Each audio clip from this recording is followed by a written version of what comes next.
લોકાર્પણ ક્યારે? છોટાઉદેપુરના સંખેડા તાલુકાના સારંગપુર ગામમાં તંત્રની ઘોર બેદરકારી સામે આવી રહી છે।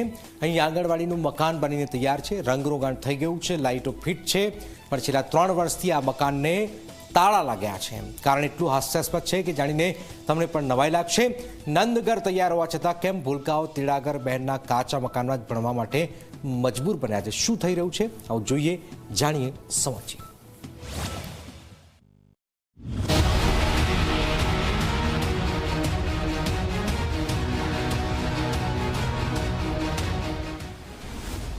અજબ તંત્રના ગજબ ખેલ, ભૂલકાઓનું ભવિષ્ય ધૂળધાણી। નંદઘર તૈયાર, લોકાર્પણ ક્યારે?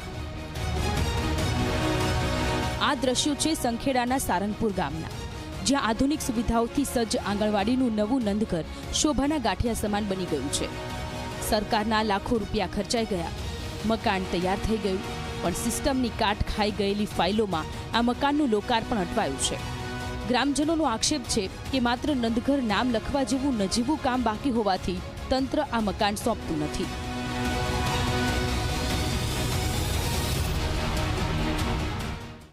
આ અમારે બાળમંડી તૈયાર થઈ જાય છે, પણ કોઈ જ બેહાડા નહીં હે બાળકોને।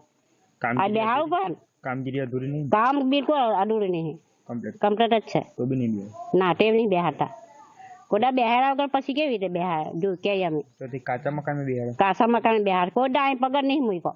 હવે ગામમાંથી આંગણવાડીનું કામ છેલ્લા 3 વર્ષથી અટકી બને છે, પણ અત્યારે તો કઈ ચાલુની હાલતમાં નથી। થોડું અત્યારે વહેલું ચાલુ થાય એવું કઈ ઈચ્છે છે અત્યારે, કેમ કે છોકરા તેડાગરનું ઘર છે, તેમના ઘરે બેસાડે, પણ વાલીઓ કોઈ મોકલવા તૈયાર નથી। કેમ કે ઘર થોડું કાચું જેવું છે ને, એટલે વાલીઓ ખચકાય છે।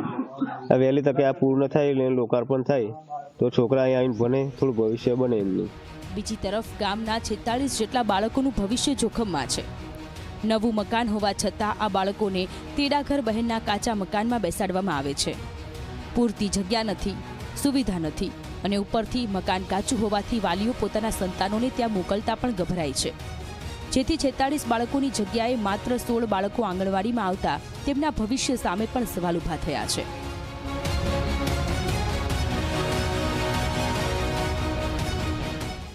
અહીં ઘણી તકલીફ પડે છે, કારણ કે અહીં બાળકો વહેલા આવતા નહીં, દૂર પડે છે, અને અમારે હોય તકલીફ પડે છે, કારણ કે અમે હોય ચાર્જમાં છે, અહીં કાર્યકર નહીં, તેડાગર પણ નહીં। એટલે પણ સાહેબ હજુ શૌચાલય બાકી છે, શૌચકારો બાકી છે, ઉપર પાણીનું બાકી છે, એટલે પછી ઉદ્ઘાટન નહીં કરતા।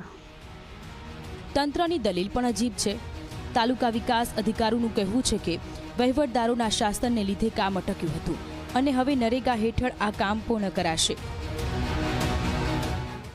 આમાં જે તે વખતે લગભગ 2-2.5 વર્ષ સુધી જે વહીવટદારો રહ્યા એના કારણે જે ગામમાંથી જે પૂરતો સપોર્ટ જે મળવો જોઈએ એ મળી શક્યો ન હતો, જેના કારણે હવે સરપંચોની ચૂંટણી થઈ ગઈ છે અને સરપંચ મારફતે જ નરેગામાં આ કામગીરી થાય છે। એટલે હવે એને કામગીરી ટૂંક સમયમાં પૂર્ણ કરીને આપણે આગળ વધારીશું અને તાત્કાલિક લોકાર્પણ કરાવીશું। હવે સવાલ એ છે કે નંદઘર તૈયાર છે તો લોકાર્પણ કેમ નહીં?